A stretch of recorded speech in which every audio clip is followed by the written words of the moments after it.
What's up, YouTube?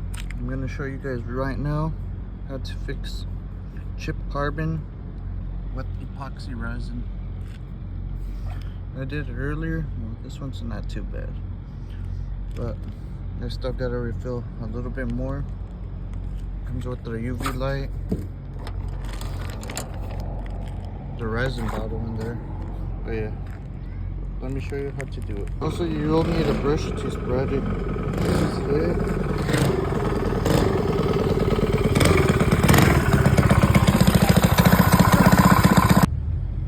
Yep, we did another few passes behind the scenes. Sorry on the last clip, background pictures, but all of this is sandable,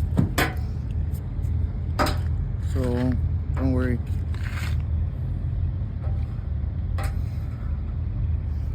Okay, once it pops out, now it looks more closer, but since it's like drops for the UV, you gotta put them all together.